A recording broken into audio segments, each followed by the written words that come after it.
Haryana public service commission में 2424 vacancies यहाँ पर रिलीज की गई थी अगस्त में। दोबारा से ऑफिशियली फॉर्म भरने के नोटिफिकेशन को रिलीज किया गया, यानी फॉर्म को दोबारा से रीओपन किया गया है। फॉर्म पहले आ चुका था। मैंने इसके ऊपर ऑलरेडी नोटिफिकेशन शेयर करके बात की थी टेलीग्राम के ऊपर। इससे जुड़े हुए बहुत सारे स्टूडेंट्स के सवाल थे कि सिलेक्शन प्रोसेस के बारे में बात की जाए ताकि उस बिहार पे तैयारी जो है बेहतर तरीके से हो पाए। तो इन शॉर्ट मैं डिस्कस करूंगी कि हरियाणा पब्लिक सर्विस कमीशन में आई हुई जो वैकेंसीज हैं टीचर्स की, क्या सिलेक्शन क्राइटेरिया है। फोकस अभी फिलहाल इस वीडियो में वहीं पर रहेगा, बाकी रेस्ट ऑफ द चीजें मैं डिस्कस कर चुकी हूँ। तो फर्दर अपडेट्स के लिए आप इन शॉर्ट वीडियोस को देख सकते हैं, जिनका लिंक डिस्क्रिप्शन बॉक्स में भी है। तो ये हम बात कर लेंगे, और एज क्राइटेरिया में जो कंफ्यूजन थी स्टूडेंट्स को वो भी हम यहाँ पर डिस्कस करते हुए आगे बढ़ेंगे। तो 2424 वैकेंसीज जो दोबारा अभी फॉर्म वापस से रीओपन किए गए हैं, उनकी भरने की लास्ट डेट है 12 नवंबर। ठीक है, इस डेट को ध्यान में रखते हुए अपना फॉर्म जल्दी भर दें, लास्ट डेट का इंतजार ना करें। अगर मैं बात करूं यहाँ पर फी को लेकर के, तो अगर आप यूआर कैटेगरी से बिलोंग करते हैं, जनरल कैटेगरी से, तो 1000 रुपये फॉर्म की फीस है। हरियाणा के रिजर्व कैटेगरी से अगर बिलोंग करते तो 250 है। फीमेल कैटेगरी से है तो 250 है। फिजिकली हैंडीकैप के लिए कोई भी फी यहाँ पर नहीं देनी है आपको। एज 21 से लेकर के 42 साल तक है। 5% रिलैक्सेशन भी है, तो ये भी आप देख सकते हैं नोटिफिकेशन के माध्यम से। फिलहाल 42 ईयर्स तक आप ये फॉर्म भर सकते हैं। अगर आपकी एज 15 जुलाई 2024 तक सटीक बैठती है तो उसको जोड़ लीजिए। अगर इसके ऊपर अगर आपकी एज 42 से ज्यादा है तो आप अप्लाई नहीं कर पाएंगे। क्वालिफिकेशन निर्भर करता है कि आपने मास्टर्स के सब्जेक्ट में किया है। 55% मार्क्स, यूआर कैटेगरी की बात कर रही हूँ, जनरल कैटेगरी की 55% मार्क्स प्लस आपका नेट सेट, पीएचडी या एमफिल कंडीशन सप्लाई है यहाँ पर, ये आपका होना चाहिए, तभी आप ये फॉर्म भर पाएंगे। मिनिमम 55% पीजी में, और नेट सेट आपका जो यूजीसी नेट करवाता है कंडक्ट, वो आपका होना ही चाहिए, ये मस्ट रहेगा। अगर मैं सिलेक्शन क्राइटेरिया की यहाँ पर बात करूं तो स्क्रीनिंग टेस्ट से लेकर के मेंस वाला पेपर और साथ में इंटरव्यू, तीनों को देखेंगे। क्योंकि स्क्रीनिंग टेस्ट तो है ही जो कि एक छांटने का काम करता है, बस ये बताता है कि भैया जो स्टूडेंट सीरियस नहीं है उनको भीड़ से बाहर करना, और साथ में जो कैंडिडेट्स ऑनेस्ट तरीके से प्रिपरेशन करते हैं उनको मेंस में डालना, और सिलेक्शन के लिए सीट्स जो होती हैं उनको वहां पर जो है इंश्योर करना सीट्स को लेकर के। तो अगर एग्जामिनेशन पैटर्न की बात करूं तो सबसे पहले होगा आपका स्क्रीनिंग टेस्ट, जो सबके लिए है। 100 नंबर का एमसीक्यू का पेपर है और 100 मार्क्स का ही है। 2 घंटे का हमारा पेपर है।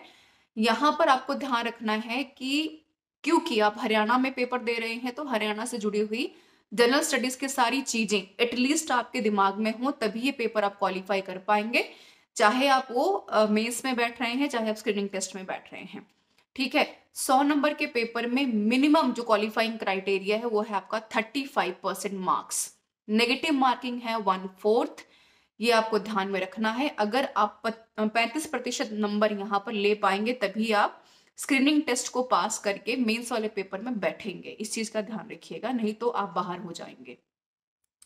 अगर मैं यहाँ पर सब्जेक्ट नॉलेज की बात करूँ या सब्जेक्ट कंसर्न, जिस विषय में आपने फॉर्म भरा, तकरीबन हर एक विषय में यहाँ पर सीट्स आई हैं। अधिकतम की अगर बात करूँ तो कॉमर्स वाले सेक्शन में, हिस्ट्री वाले सेक्शन में, केमिस्ट्री वाले सेक्शन में मैक्सिमम यहाँ पर पोस्टें आई हुई हैं, है ना। वैसे सब में है।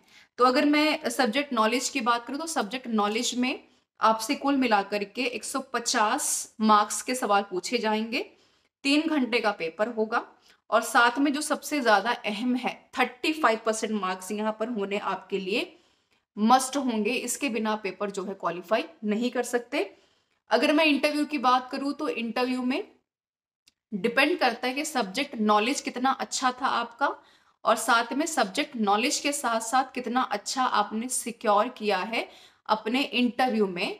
ये दोनों मिलाकर के क्रिएट करेंगे आपकी मेरिट लिस्ट, यानी इतना तो आपको लाना ही है। ठीक है, जो आपका स्क्रीनिंग टेस्ट है उसमें कम से कम 25% मार्क्स, शायद मैंने शुरू में 35 बोला था, माफ कीजिएगा, और साथ में जो हमारा मेंस का पेपर है उसमें कम से कम 35%, यानी 25% लेकर के स्क्रीनिंग टेस्ट पास कर जाइए और 35% लेकर के मेंस वाला, दोनों को मिला करके जितना अबव मेरिट जाएगा उस मेरिट के बाद बैठेंगे आप इंटरव्यू में। और इंटरव्यू में जो नोटिफिकेशन में लिखा है कि 12.5% तो लेने ही लेने हैं मार्क्स आपको। उसके बाद जो फाइनल आउटकम मेरिट बनेगी स्टूडेंट्स के हिसाब से, सीट्स के हिसाब से, जो वेरी करता है प्रेजेंट टाइम के ऊपर, ये डिपेंड करेगा आपके मार्क्स के ऊपर, आपकी परफॉर्मेंस के ऊपर। सैलरी की अगर बात करूं तो 57,700 से लेकर के 1.5 लाख, माफ कीजिए 1,82,400 आपकी मैक्सिमम सैलरी यहाँ पर रहने वाली है। ये आपको ध्यान रखना है। तो बहुत अच्छी अपॉर्चुनिटी है। अगर आपने नेट सेट क्वालिफाई किया है, पीजी में 55% मार्क्स हैं, हरियाणा से अगर खास तौर पर बिलोंग करते हैं तो इसका फायदा जरूर उठाइए, क्योंकि ये बहुत ही शानदार बेहतरीन जो है वैकेंसीज हैं जहां पर आप कम मेहनत के साथ अच्छा स्कोर करके अपनी सीट्स को सिक्योर कर पाएंगे। अगर आप ये उम्मीद करें कि भाई बहुत भर भर के सीटें आएंगी, तो ऐसा नहीं है। जो भी सीट्स हैं अपनी नॉलेज के बिहार पे आपको फाइट करना पड़ेगा, क्योंकि जो पूरा का पूरा गेम है यहाँ पर पेपर को क्वालिफाई करने का, वो है आपका subject concerned knowledge. This is all about the session. Any comment, any suggestion, don't forget to ask and mention in the comment box. और जीआईसी लेक्चरशिप उत्तर प्रदेश की वैकेंसी जल्दी आने वाली 2025 में, तो उसको देख लीजिए एक बार। वीडियो आ चुकी है चैनल के ऊपर, जो भी आपकी क्वेरी है वो क्लियर हो गई होंगी। Thank you so much for being with me. मिलते हैं नेक्स्ट वीडियो में कुछ यूजफुल कंटेंट के साथ। तब तक बने रहिए बीट द कंपटीशन के साथ। And don't forget to upload, माफ कीजिएगा, डाउनलोड द ऐप, और साथ में जितने भी अपलोडेड टेस्ट सीरीज हैं उनको सॉल्व कर जाइए, जो कि आपके प्रीलिम्स में, मेंस में, जीआईसी में, एचपीएससी में आपकी खास तौर पर मदद यहाँ पर करने वाली है। मिलते हैं नेक्स्ट वीडियो में।